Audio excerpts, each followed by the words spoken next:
Hello everyone, this is Pankaj Kewat from Bermo Bokaro Jharkhand. और हमने पिछले क्लासेस में regulation number 9 notice of disease किया था। और आज की हमारी क्लासेस रहेगी रेगुलेशन नंबर 10 यानी कि बोर्ड ऑफ माइनिंग एग्जामिनेशन। तो बोर्ड ऑफ माइनिंग एग्जामिनेशन से आप क्या समझते हैं?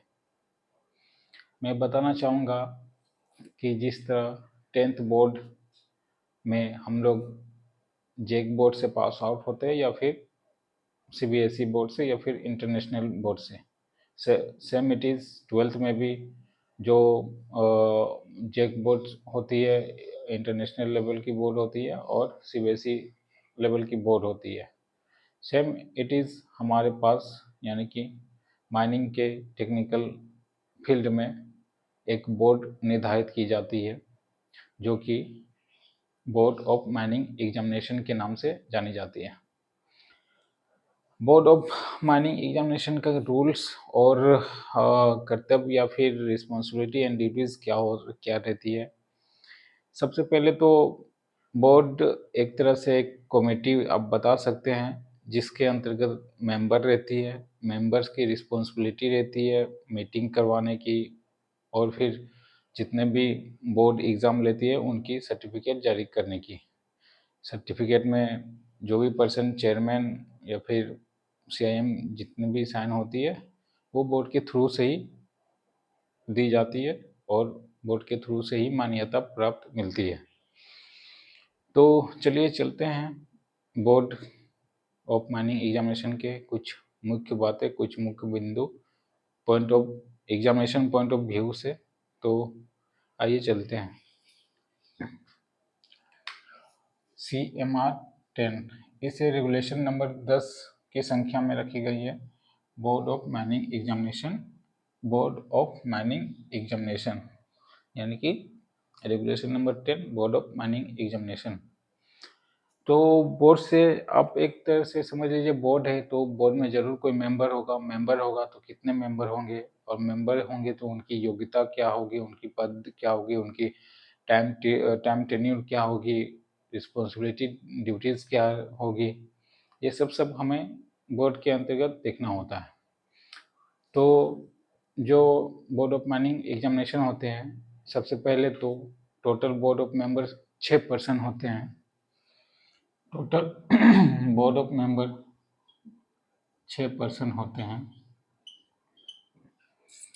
इन पर्सन में सबसे हेड यानी कि चेयरमैन के पद पे कौन अपॉइंटमेंट होगा। अब कभी किसी ग्रुप में या किसी टीम को या फिर किसी मीटिंग को रिप्रेजेंटेशन कर रहे हैं तो ज़रा नोटिस कीजिएगा, सबसे पहले अध्यक्ष चुना जाता है, अध्यक्ष के बाद सचिव चुना जाता है, फिर मीटिंग का संचालन होता है। सेम इट इज़ यहाँ भी बोर्ड के लिए पहले चेयरमैन चुने जाते हैं, चेयरमैन के बाद सेक्रेटरी चुने जाते हैं, बाकी जो 6 मेंबर है वो जनरल मेंबर के रूप में वर्किंग रहेंगे। तो जो चेयरमैन जो रहते हैं बोर्ड के, इन 6 पर्सन में जो चेयरमैन बोर्ड के रहेंगे वो चेयरमैन रहेंगे चीफ इंस्पेक्टर ऑफ माइंस। ये हमारा बोर्ड के चेयरमैन पर्सन होंगे, ठीक। तो पहला हमारा बोर्ड के मेंबर रहेगा सीआईएम। फिर बाकी मेंबर्स की क्या योग्यता होगी या फिर क्या उनकी पर्सनालिटी होगी, हम लोग उस पर अब बात करते हैं। यानी कि बड़ी लेवल में ये बोर्ड बैठी हुई है तो जाहिर सी बात है कि हायर एजुकेशन के लिए बीटेक होनी चाहिए। तो बीटेक होनी भी चाहिए, तो बीटेक में हमारा माइनिंग फील्ड से ही बीटेक होनी चाहिए, तब जाके आप बोर्ड के मेंबर के लिए पहली पॉइंट में एलिजिबल रहेंगे। तो ये हमारा बीटेक पॉइंट मैंने लास्ट लिखा था। इसके बाद बीटेक करने के बाद फर्स्ट क्लास मैनेजर सर्टिफिकेट होती है जो कि बोर्ड ही आपको सर्टिफिकेट देती है। फर्स्ट क्लास का होने का मतलब बीटेक करने के बाद 1 साल या 2 साल का एक्सपीरियंस लेके आप फर्स्ट क्लास मैनेजर सर्टिफिकेट बन सकते हैं, जो कि बोर्ड ही आपको सर्टिफिकेट देगी। तो ये रहा हमारा फर्स्ट क्लास मैनेजर सर्टिफिकेट। फिर ये क्वालिफिकेशन हमारा सेकेंड पॉइंट रहा। अब थर्ड पॉइंट में क्या कहता है, प्रैक्टिकल एक्सपीरियंस। यानी कि अगर आप बोर्ड के मेंबर होना चाहते हैं तो पहला फर्स्ट क्लास मैनेजर सर्टिफिकेट, उसके बाद आपको प्रैक्टिकल एक्सपीरियंस होना चाहिए, वो भी कितने समय का, कम से कम 2 साल का, नॉट लेस देन 2 ईयर्स, ये not less than 2 years yes होना चाहिए। उसी में से एक बोर्ड मेंबर ऐसा होना चाहिए जो service imparting education in mining field college of central government, central government. ये क्या कहता है ये पॉइंट, यानी कि उसमें से एक मेंबर हमारा ऐसा भी होना चाहिए, यानी कि मेंबर की योग्यता ऐसा होना चाहिए कि वो सेंट्रल गवर्नमेंट के माइनिंग कॉलेज में अपनी लेक्चरर या फिर प्रोफेसर के रूप में कार्यरत कर रहे हैं। तो ये हमारा पॉइंट 3।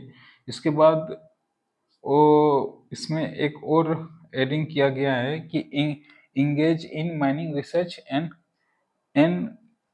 कंपनीज। इसका मतलब कि उसमें से कुछ मेंबर ऐसे भी होना चाहिए जो माइनिंग रिसर्च कंपनीज में या फिर माइनिंग के कंपनी जो रिसर्च का काम करती है उसमें से भी एक कैंडिडेट की योग्यता होनी चाहिए।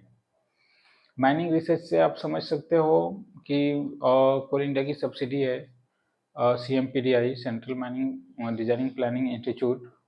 उसमें आप ये समझ सकते हो वो उनका काम भी माइनिंग प्लानिंग है, तो वहाँ से एक मेंबर कार्यरत हो तभी वो बोर्ड के मेंबर में पार्टिसिपेट कर सकते हैं। अदरवाइज एक और मिनी रत्न कंपनी है, सिपमर कहते हैं, CIMFR सिपमर, ये भी माइनिंग फ्यूल और रिसर्च करती है। तो वहाँ से भी अगर एक मेंबर आ जाए तो हमारा एलिजिबल कंडीशन को फुलफिल करती है। तो ये हमारा बोर्ड के बारे में एलिजिबिलिटी कंडीशन हमने देखा। फिर इसका टाइम अगर सपोज दैट बोर्ड बैठ चुकी है, बोर्ड बन चुका है, तो बोर्ड का टाइम टेन्यूर क्या रहेगा, इनकी कार्यकाल क्या रहेगी। तो इनकी कार्यकाल रहेगी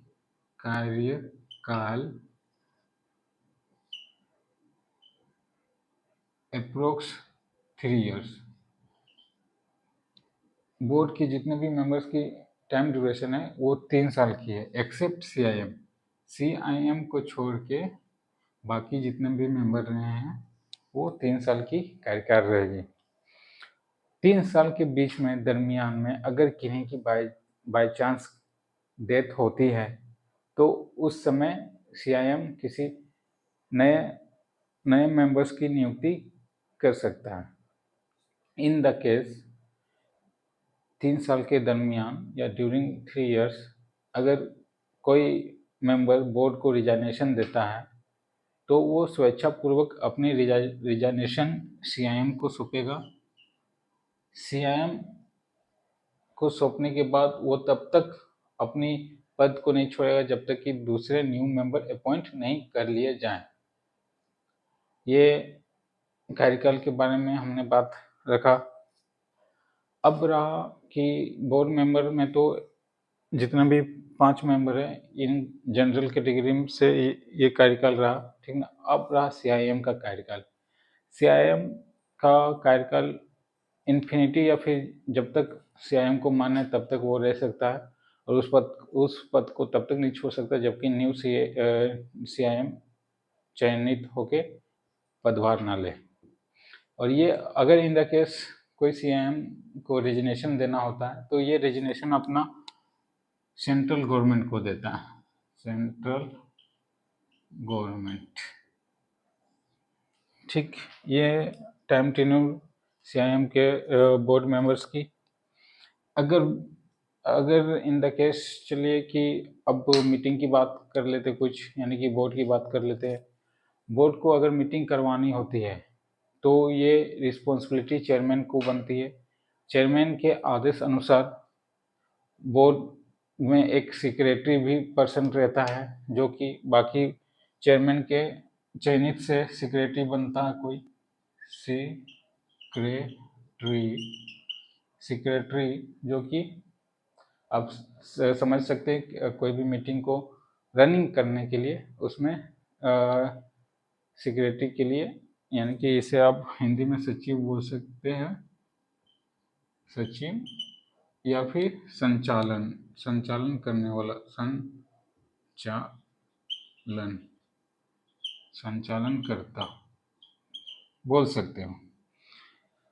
कोई भी मीटिंग अगर बैठक होती है तो चेयरमैन के थ्रू से ही सेक्रेटरी सारे बोर्ड मेंबर्स को विदिन 10 दिन से पहले, 10 दिन विदिन 10 डेज तक सभी को नोटिस दे देना होता है। या तो नोटिस फैक्स के थ्रू से जाएगा या फिर मेल के या फिर बाय पोस्ट जाएगा, लेकिन सबके घर में बाय पोस्ट ही नोटिस जाना होता है। ये ये रिस्पॉन्सिबिलिटी सेक्रेटरी की रहती है। फिर इन द केस अगर मीटिंग हमारा इमरजेंसी के केस में रहा तो उस इमरजेंसी के टाइम पे ये समय 2 दिन रहता है, दो दिन यानी कि 2 डेज। अगर इमरजेंसी मीटिंग करनी है तो 2 दिन पूर्व ही सूचना देगा, पीरियड नोटिस देगा सभी बोर्ड मेंबर को।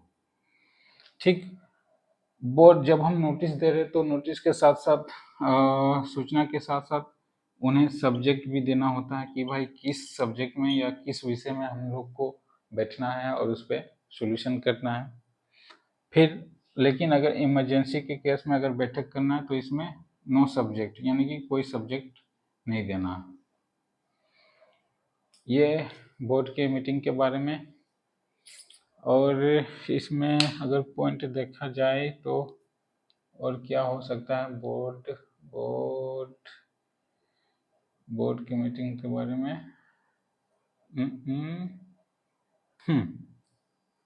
ऑलमोस्ट पॉइंट्स सारे ख़त्म हो गए। तो चलिए, इतना तक मैंने आपको बताया बोर्ड के बारे में, रेगुलेशन नंबर 10। अब चलते हैं रेगुलेशन नंबर 10 बुक्स में देख लेते हैं क्या क्या बातें लिखी गई है।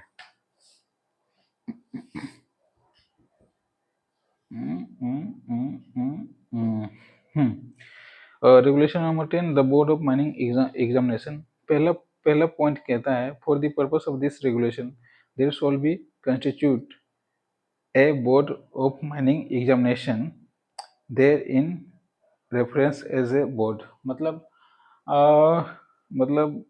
ये रेगुलेशन बनाने का मतलब है हम लोग एक बोर्ड की बोर्ड का संगठन कर रहे हैं जो कि बोर्ड ऑफ माइनिंग एग्जामिनेशन के नाम से जाना जाएगा। 1 मिनट, शायद रिकॉर्डिंग की वॉइस नहीं रिकॉर्ड हो रही है। यस वॉइस ठीक है।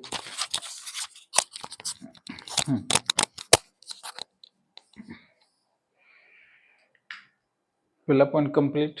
रेगुलेशन पहला पॉइंट कह रहा है कि हम लोग एक संगठन नियुक्त कर रहे हैं, संगठन बना रहे हैं जो कि बोर्ड ऑफ माइनिंग एग्जामिनेशन के रूप में जाना जाएगा। Second point the board shell consist a chief inspector who shall be chairman of the officer and the five members possessing degree in mining engineering. Second point कहता है board में 5 members रहेंगे plus 1 chairman, यानी कि total member 6 person रहेंगे। मैंने बताया था टोटल मेंबर 6% रहेंगे, जिसमें कि सारे के सारे बीटेक होल्डर रहेंगे, सारे के सारे बीटेक होल्डर होंगे। ठीक, अब बता गया है कि इन मेंबर्स 6 मेंबर्स में किनकी योग्यता क्या क्या होनी है और कितने पर्सन को रखना है। तो first class manager certificate granted by regulation number 1। Regulation जब हमने रेगुलेशन नंबर 11 के तहत जो फर्स्ट क्लास मैनेजर सर्टिफिकेट होगी, ये रेगुलेशन नंबर 11 के तहत मिली जाती है। हम लोग बाद में अभी देखेंगे रेगुलेशन नंबर 11। तो सेकंड पॉइंट ये। उसके बाद practical experience not less than 2 years in management control supervision and direction. मैंने बताया था कि practical experience not less than 2 years in supervision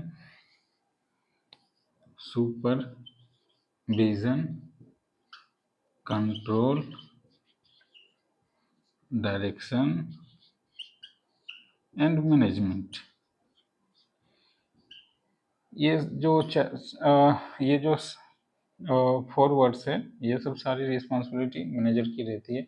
किसी माइंस को चलाना, मैनेजमेंट करना, सुपरविजन करना, डायरेक्शन देना, कैसे चलाना, कहाँ से bench, height white, dump pump, सारे मैनेजर ही के देख रेख में यानी कि निगरानी में होती है और इसी की रिस्पॉन्सिबिलिटी बनती है। साथ साथ ओनर और एजेंट की भी रिस्पॉन्सिबिलिटी होती है ये चारों चीज़ों में। ठीक है। इसके बाद कहता है point C, service is an institute imparting education in the mining engineering at the degree और इक्विवेलेंट लेवल। मतलब सर्विस कोई भी इसमें से एक मेंबर्स ऐसा भी होना चाहिए जो अपनी सर्विस दे रही हो डिग्री इन माइनिंग कॉलेज में, जो कि सेंट्रल गवर्नमेंट की हो। ये third point, service in imparting education in mining है। उसके बाद चौथा पॉइंट कहता है एंगेजमेंट इन माइनिंग रिसर्च और planning to be appointed of the central government. चौथा पॉइंट कहता है, मैंने बताया भी कि एंगेज रहना चाहिए किसी माइनिंग रिसर्च कंपनी में। यही हमारा चौथा पॉइंट। अब इसके बाद कहा गया है provided that the board of shall be constitute that it include at least 3 members possessing the qualifications ANMBs and other 1 members possessing qualification laid down the C and D। यानी कि 3 मेंबर की जो क्वालिफिकेशन रहेगी, 6 member से जो 3 member की जो qualification रहेगी वो हमारा फर्स्ट क्लास और प्रैक्टिकल एक्सपीरियंस ये होना ज़रूरी है। इसके बाद और जो बची 2 मेंबर, तो 2 मेंबर में से एक मेंबर की क्वालिफिकेशन पॉइंट सी और डी रहेगी, यानी कि सुपरविजन ये या ये, और एक मेंबर रहेगा चेयरमैन। 3 4 हाँ, दो मेंबर्स ये क्वालिफिकेशन होनी अनिवार्य है और एक मेंबर चेयरमैन, यानी कि टोटल 6। अब चलिए थर्ड पॉइंट कहता है every members of the board other than its chairman hold be office period for this year on date on appointment until successor appointed later. मैंने बताया था कि कोई भी मेंबर्स तब तक अपनी कार्यरत पे रहेंगे, यानी कि टेन्यूर पे रहेंगे, कोई भी मेंबर की टेन्यूर रहेगी, टाइम टेन्यूर रहेगी, कार्यकाल रहेगा वो 3 साल का रहेगा, एक्सेप्ट सीआईएम को छोड़ के। ये पॉइंट कहता है। इसी में सब रेगुलेशन बना के दिया हुआ है कि point 1 A members may be any time resign in office notice with address to the chairman. अगर कोई मेंबर्स रिजाइन करना चाहते हैं तो वो किसे देगा अपनी रिजाइनेशन लेटर? चेयरमैन को, यानी कि सीआईएम को। उसके बाद पॉइंट कहता है members appointed under clause C and do services hold upon the season of the such institution referred in clause B. A member appointed in clause C sub regulation 2, मतलब दूसरी पॉइंट की जो point है, point सी ये service, हाँ office his service serve in any institution. हाँ, ये कहता है कि ये सर्विस जो सेंट्रल गवर्नमेंट की कोई भी इंस्टीट्यूशन में दे पाएगा, दे सकता है, रेफर्ड इन क्लॉज 1। ठीक, ओके। इसके बाद a person appointed to fill vacancy caused by reason of death of the resignation और रीजन ऑफ द सेसेशन और clause otherwise C hold office remaining period such a member will be happy but such continue as a member. अगर कोई बंदा appoint होता है और पुराने बंदे की अगर रिजाइनेशन होती है तो रिजाइनेशन के साथ साथ उनकी कारण भी लिखनी होती है, और इन द केस अगर कोई डेथ होता है तो हमें रीअपॉइंट कर सकते हैं। इसके बाद पॉइंट नंबर 4 में कहा गया है कि ए पर्सन हु होल्ड और who held office as a member board shall be subjected provision regulation to reappointment to the person. चौथा पॉइंट कहता है कि जो पर्सन बोर्ड का मेंबर्स है वो ऐसे सब रेगुलेशन या फिर eligible for reappointing to the office. एक मिनट, ए पर्सन हु होल्ड और who has held office as a member board sole subject to other provision of this regulation be eligible for the appointment to the office. चौथा point कहता है कोई बंदा already पहले से मेंबर्स बना है, मेंबर्स के पद पे कार्यरत कर चुका है। इन द केस वो किसी दरमियान रिजाइनेशन दे के या फिर अपनी कार्यमुक्त होती है तो वो पुनः फिर से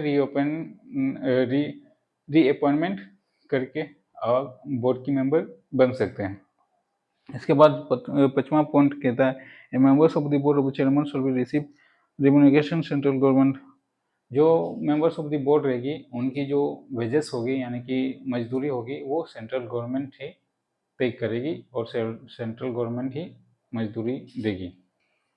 इसके बाद छठा पॉइंट कहता है an inspector nominated behalf of the chief inspector shall be secretary of the board and here. हाँ, ये छठा पॉइंट कहता है कि जो सेक्रेटरी के पद पर रहेंगे, सचिव के पद पर रहेंगे या संचालनकर्ता के पद पर रहेंगे, ये चेयरमैन के चयन के अनुसार ही सेक्रेटरी के पद पे रहेंगे। ये छठा पॉइंट कहता है।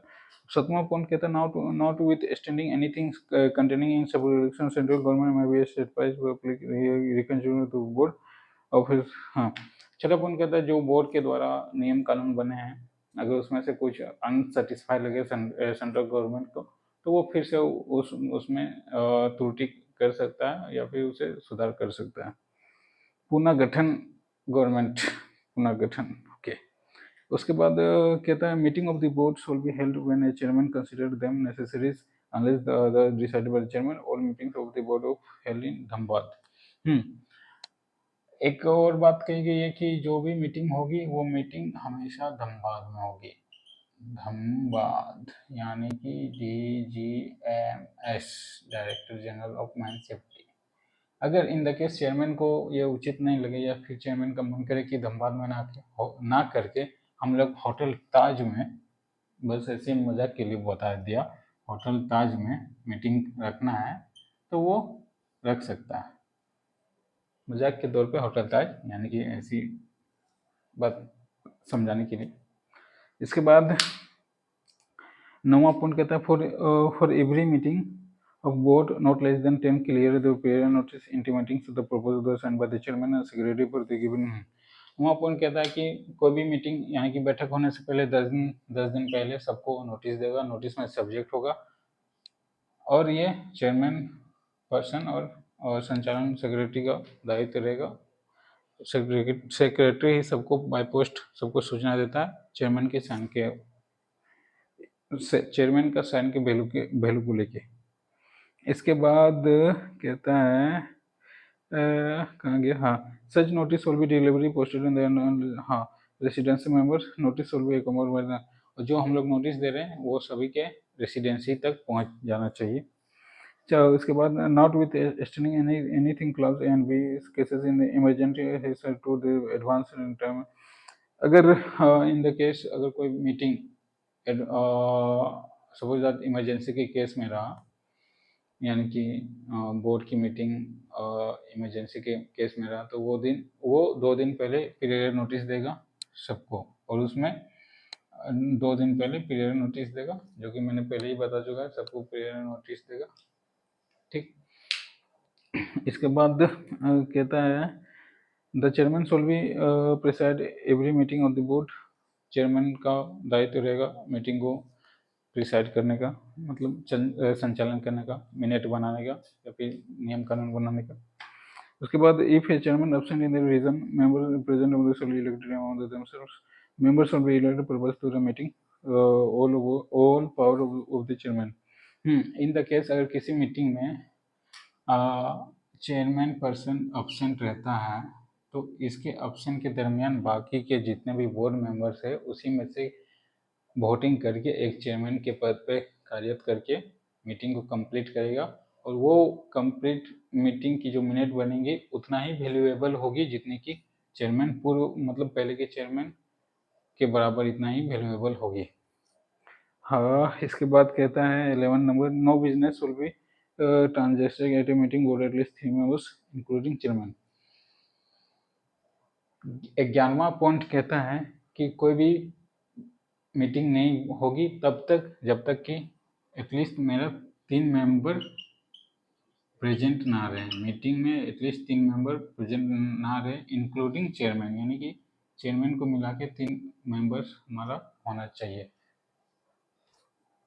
इसके बाद कहते हैं provided that if any meeting there is no quorum for separate meeting on the automatically stand adjourning of the date of 7 days if the day of the holiday or working of the place again the turning adjourning there upon lawful disposition in the meeting of the irrespective number of person attending। कहता है कि अगर किसी दरमियान हमने meeting करनी है और 10 दिन सबको नोटिस मैंने भेज दिए सारे मेंबर्स को और किसी दरमियान उस 10 दिन का जो डेट होता है उस डेट में छुट्टी या फिर कोई ऐसी घटना या कुछ भी सपोज जाए 10 दिन के बाद कोई त्यौहार आ गया या इवेंट हुआ या हॉलीडे हुआ तो उस दिन तो हमारी मीटिंग होगी नहीं। तो उस दिन के बाद जो अगला 7 दिन होगा यानी कि 10 दिन प्लस 7 डेज तो ये 7 दिन जो होगा 7 दिन के बाद पुनः वो मीटिंग रखी जाएगी बिना कुछ इन्फॉर्मेशन दिए हुए। ठीक। उसके बाद 12 पॉइंट कहता है all the matters of which the board of required in consider meeting chairman decided to circulation of paper to every numbers who is not absent. हाँ, ये बोर्ड की जितनी भी पेपर या डॉक्यूमेंट्री बनती है तो चेयरमैन डिसाइड करेगा सर्कुलेशन आपको मतलब सारे मेंबर को जितने भी मिनट्स या डॉक्यूमेंट्री बनती है सारे मेंबर को रेगुलेट करना यानी कि सब मेंबर को दिखाना कि क्या मिनट क्या पारित किया गया है ये सब सारे। इसके बाद कहता है 12 का B point when a matter refer in the circulation of paper any member request will be considered of the board chairman should be direct so consider but when request chairman should be direct. इसमें कहता है कि अगर किसी members को राजामंदी या आपत्ति है किसी पॉइंट को लेके उस मिनट में मीटिंग की मिनट में तो वो चेयरमैन से डायरेक्ट अपील कर सकता है प्लस अगर मेजोरिटी आई तो वो सुधार भी कर सकता है। इसके बाद 13 का ये पॉइंट कहता है the secretary shawl B before the board of the business transaction the meeting. Secretary जो रहेगा वो सारे मीटिंग को रेगुलेट करेगा यानी कि संचालन करेगा। इसके बाद बी पॉइंट कहता है number of business included shawl be considered unless the chairman permit not including such list consider number business which not including such list to consider unless the chairman permit। हाँ, अगर कोई बात रखनी है आपको भी जो कि अपने सब्जेक्ट में इंक्लूड नहीं रखा है तो फिर जो बात रखनी है वो आप चेयरमैन के पास रख सकते हैं। इसके बाद 14 पॉइंट कहता है every matter of a meeting shawl be decided the majority of board the members present of A such meeting. और कोई भी मिनट की या फिर कोई भी कानून या फिर कोई भी ये रूल्स बनाते हैं तो वो रूल्स मेजॉरिटी ऑफ वोट यानी कि अगर ज़्यादा वोट आई तभी वो कानून या फिर कोई रूल्स तभी वो पारित होगी। इसके बाद कहता है 14 का B every matter referring the members circulation 12 opinion of the member who paper circulated chairman reserve for the consideration regulating meeting. ये 14 पॉइंट का भी कहता है कि चेयरमैन की कोई भी पर्सन को आपत्ति या किसी प्रकार की रेगुलेशन है तो वो चेयरमैन से अपील कर सकता है। चेयरमैन की रिस्पॉन्सिबिलिटी उस पर चर्चा करे उस पर बात करे और सारे डॉक्यूमेंट्री सर्कुलेशन करें। 14 का थर्ड पॉइंट कहता है in case of equal division votes of the opinion of the member chairman so have a casting for. अब थर्ड पॉइंट कहता है 14 का थर्ड पॉइंट कि अगर मीटिंग के दरमियान कोई मिनट्स कोई रूल्स बना, उस रूल्स में सभी ने इक्वल वोट दिया, यानी कि 5 सदस्य में 6 सदस्य 5 सदस्य में सभी ने इक्वल वोट दिया। मैं बताता हूँ यहाँ पे, जैसे कोई मीटिंग हुआ तो टोटल मेंबर हमारा 6 है इंक्लूडिंग CIM, लेकिन उपस्थिति हुई 4 की, और ये 4 मेंबर में 2 मेंबर ने अलग अलग वोट दिया कि ये 2 मेंबर यस कोई मिनट को लेके और ये नो, तो ये हमारा इक्वल हो गया।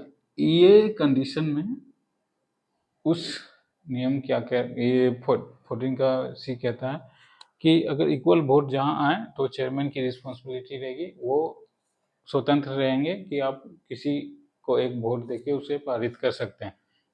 समझ लीजिए चेयरमैन का वोट आ गया ये 3, यानी कि ये डन उस रूल के लिए। अब 15वां कहता है the secretary shawl be recorded minutes each of meeting bond page book copies of the minutes meeting of the service regular of the। 15वां पॉइंट कहता है कि जो सेक्रेटरी रहेंगे वो सारे मिनट को रेगुलेट करेंगे, यानी कि जो भी मीटिंग में बातें हुई है वो सारे बोर्ड को भेजेंगे, बोर्ड मेंबर को भेजेंगे। ये रिस्पॉन्सिबिलिटी सेक्रेटरी की रहेगी। और 15 का B कहता है the minutes should be recorded in next meeting of the. और एक पॉइंट उसमें 15 का A में और एक पॉइंट है कि सारे के जितने भी बातें हुई हैं मीटिंग में वो सारे बॉन्ड पेज बुक में मेंटेन रहेगी, और इसकी भी रिस्पॉन्सिबिलिटी किसकी रहेगी, सेक्रेटरी की, और उसमें चेयरमैन पर्सन का साइन भी रहेगा। द चेयरमैन 16 पॉइंट कहता है chairman in addition to any power और ड्यूटी कंफर्म चेयरमैन को कुछ पावर दी गई है रेगुलेशन 10 के 16 पॉइंट में। तो पहला पावर कहता है present all the important paper of the matter of the board of the. वो आदेश दे सकता है कि सारे डॉक्यूमेंट्री और सारे पेपर्स प्रेजेंट करने के लिए issue order of the carrying of the decision of the work. अगर कोई इशू है मीटिंग में या फिर कोई ऑर्डर को कैरी नहीं करता है तो वो चेयरमैन की रिस्पॉन्सिबिलिटी रहेगी। Have a power to refer direction matter of the central government. और उनको ये भी पावर दी गई है कि कोई भी मैटर अगर सेंट्रल लेवल पर पहुंचानी है सेंट्रल गवर्नमेंट तक तो वो बेशक पहुंचाएंगे। Have a power generally to make take such action pass order necessary implement. उनकी ये भी पावर रहेगी कि कोई ऑर्डर को पास करवाने की या फिर किसी नियम को इम्प्लीमेंटेशन करने की। इसके बाद कहता है chairman may be during temporary absence of the absence any leaves और otherwise authorising member of the board performance all any duties chairman during the such absence. Chairman अगर किसी कारण एब्सेंट रहता है तो बाकी लोगों की कर्तव्य रहेगी कि बाकी सही सब मीटिंग सही सलामत या तरीके से हो जाए। इसके बाद C पॉइंट कहता है लास्ट पॉइंट कहता है 16 का C लास्ट पॉइंट है हमारा। ये unless chairman otherwise direct presiding the board of the shall be camera regarded as the competently. ये कहता है कि चेयरमैन की रिस्पॉन्सिबिलिटी या चेयरमैन के आदेश या चेयरमैन की भी इसमें रोल्स रहेगा कि वो कैमरे पे सारी चीज़ रिकॉर्ड करके सुरक्षित जगह पे सुरक्षित रखें। तो ये हमारा board of mining examination complete. तो ओवरऑल सारे पॉइंट हमने देखे हैं। आज की क्लासेस यहीं समाप्त करते हैं। एक चीज़ और इसमें एक सर्कुलर में एक पॉइंट दिया है, अगर बोर्ड मेंबर में से कोई भी बंदा 6 महीने से ज़्यादा आउट ऑफ इंडिया रहा तो उसे निष्कासित कर दिया जाएगा, यानी कि